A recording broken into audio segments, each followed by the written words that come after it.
KPG crew. I hope you're good. Had some rain come through, got things cooled off a little bit. Hopefully we'll be able to get some stripes on the hood today. There's a lot of different things I'd like to address. We'll break them up into some different videos as per the topic we're doing.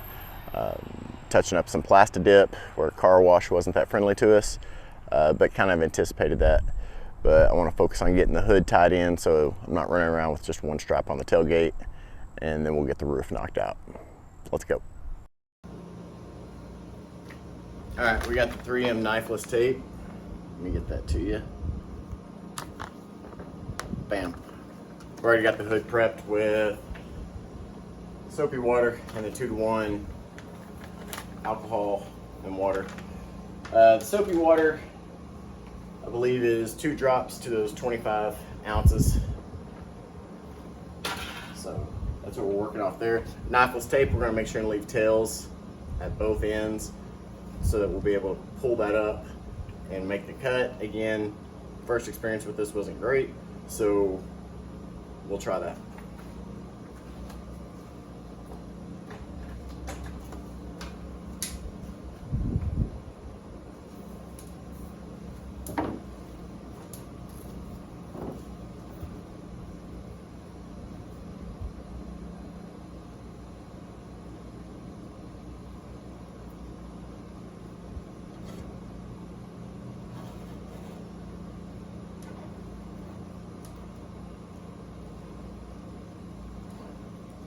On the tailgate, I had used the line, the actual line in the tape as my cut. Today I'm going to use this little margin. It might be 1-2 millimeters of difference. So this hood has a contour that you have to be aware of. So I hope that the knifeless tape works well. So there's the hood's contour over, like this hump, and you got hill damage like I'm coming across now. And then you've also got the narrowing of this stripe, and that's where this knifeless tape I think is going to come in handy, is to be able to hit to meet that 3D contour of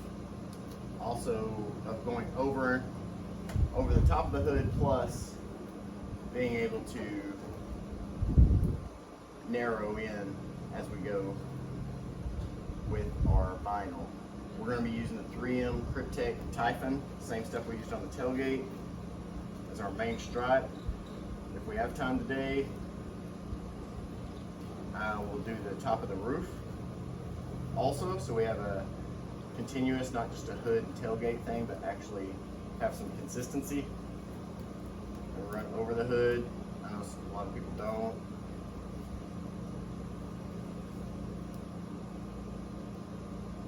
I say that about consistency, and some people may be like, well, why don't you run it through the grill, and why don't you run it over the bumper? Because I don't want that look. That would be why.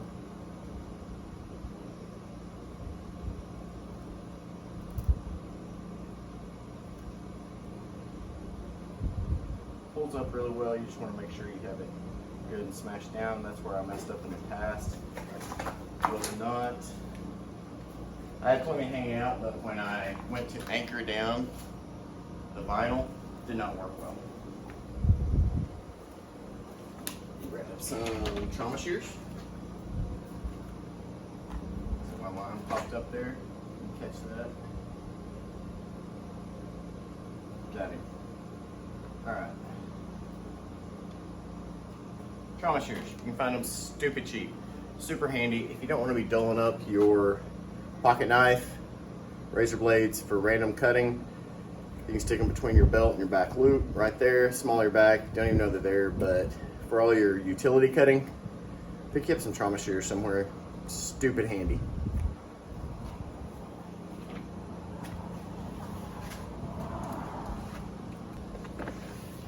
Got the Kryptek Typhon. As you can see, the pattern changes as you go. So more towards the back of the hood is where I'm going to put this darker area and have more, sorry for the wind guys, and have more of the pattern and change up and stuff on the front. Now I overcut this for what the size is, and that's the point of the knifeless tape, is I'm not trying to meet those contours and everything. Plus, I'm still pretty sloppy at this, so I want to give myself some margin for error, okay? As you get better, of course, you don't want to be wasting material and stuff like that, so you can tighten it up a little bit and still give yourself those margins to work with. But right now, I know my limits, and so I'm sticking with that. All right, we're gonna get this slapped on.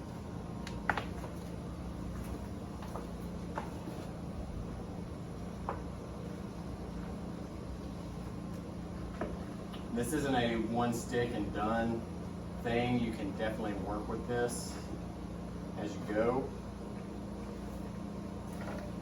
to reposition and get the wrinkles out and stuff like that. It's amazing. Like I said, CK Wraps, Christian does an amazing job. It's very impressive to see how much can be done without the squeegee, and he really understands the flex and pull. It's a push-pull relationship if you know how to drive a manual. That whole push-pull, give-take relationship. With driving a manual, very much so the same type of concepts with the vinyl, okay?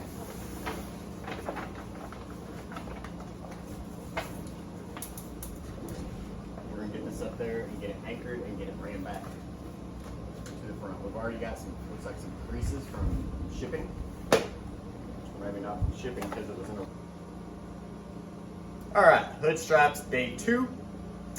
A couple things I want to make note of. In a much better place, got some rest, ready to handle this. That's a key thing for me. I know the more tired and irritable I get and try to push through a project, especially if it's not something that has to be done. If it's something that has to be done, get it done, figure it out. Red Bull it, get some coffee, power it up, get it done, right? This is a play thing. This is auto play. If I'm not enjoying it, if I feel like I have to be doing it, not so great. So, a couple points. I'm wearing sleeves. Looky there. It's hot.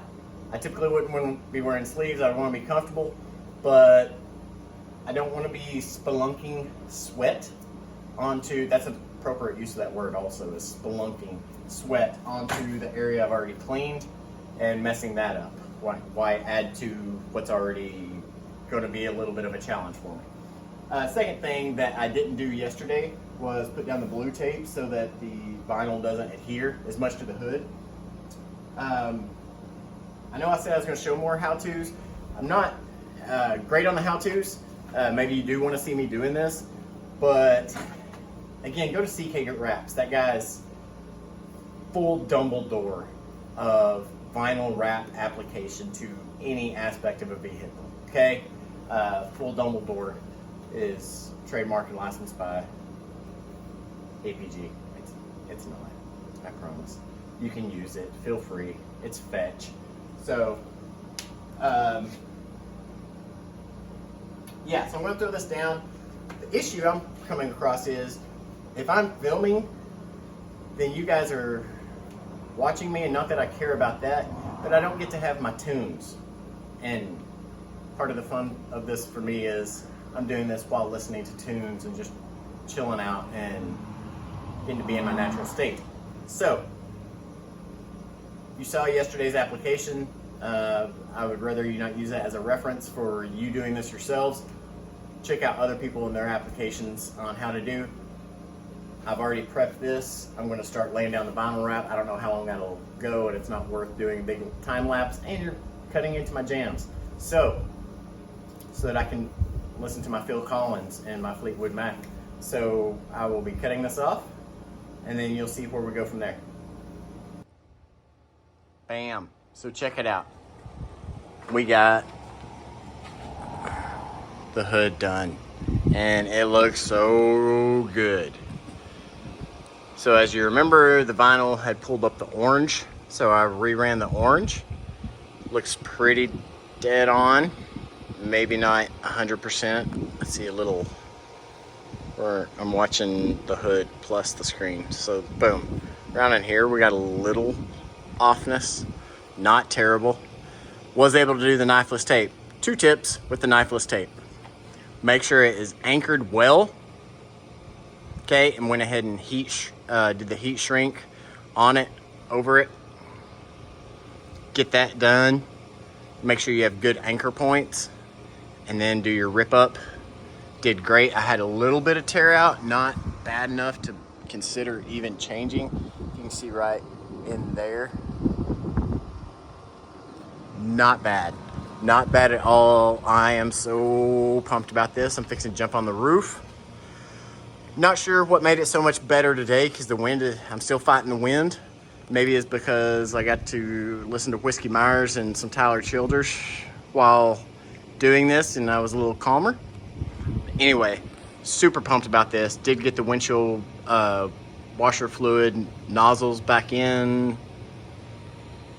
Got to pop the hood and get that replumbed and get the insulation pad back in. But overall, guys, I'm super pumped about this. I've wanted this for the last like 4 years on various vehicles. So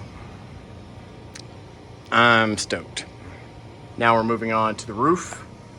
Let me show you some things, some hurdles I'm gonna have on the roof.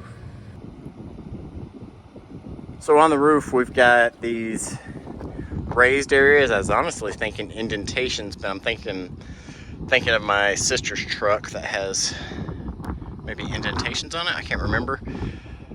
I thought about doing some inlays, but since these are raised, I think I will give myself some more width of vinyl to work with, and we will work from there. We'll see how that goes. Not sure, have no idea. I will pull the third brake light, go ahead and get it wrapped in the Vivid Hex light smoke so that it matches every other light on this truck. Get that done.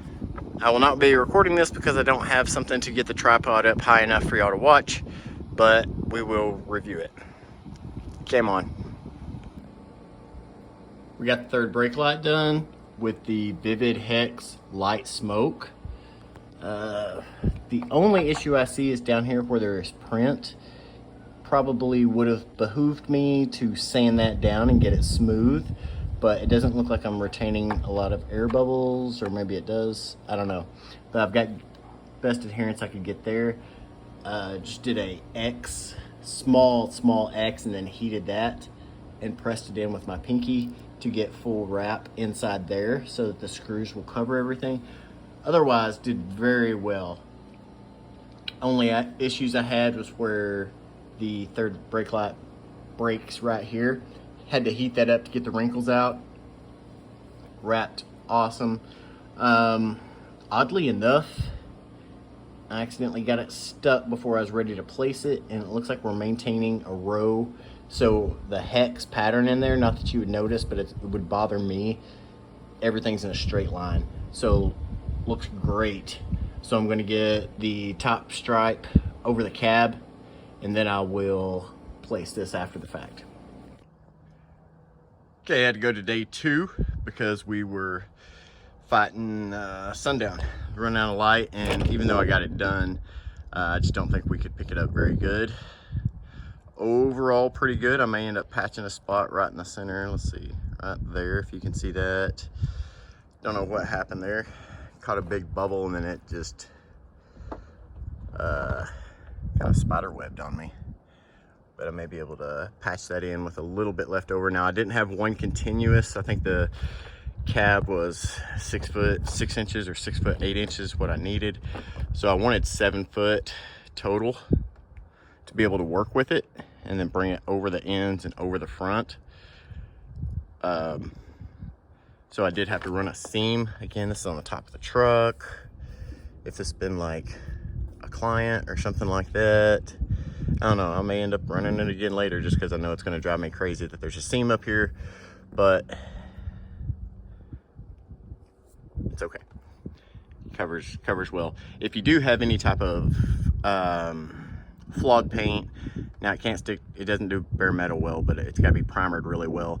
But if you have any kind of hail damage, anything like that, definitely suggest going with some type of a print, whether that's camo, animal print, something that can kind of take that out of it where it's not going to be as obvious to you. Did get the third brake light done with the Vivid Hex light smoke, matches everything else besides the side mirrors. Got to get those done. Did go ahead and go down here below the back glass. Let's see, it's a little difficult, not terrible. It doesn't look like it lines up very well, but measurement wise it does. I think it's a little bit of a trick of the eye because you have the cab. Let me back up without falling on the back of the truck. I think it's because you got like the swell to the cab, so it doesn't look like down here, you know, you flare out towards the base of the cab. So up here, like the bulkhead of the bed, we've got just that little piece in there. That way, if I do get a trifold cover, some kind of hard cover, and I am able to continue the stripes, I think it'll be a little better continuity. So looking pretty all right. Let me take you around to the front.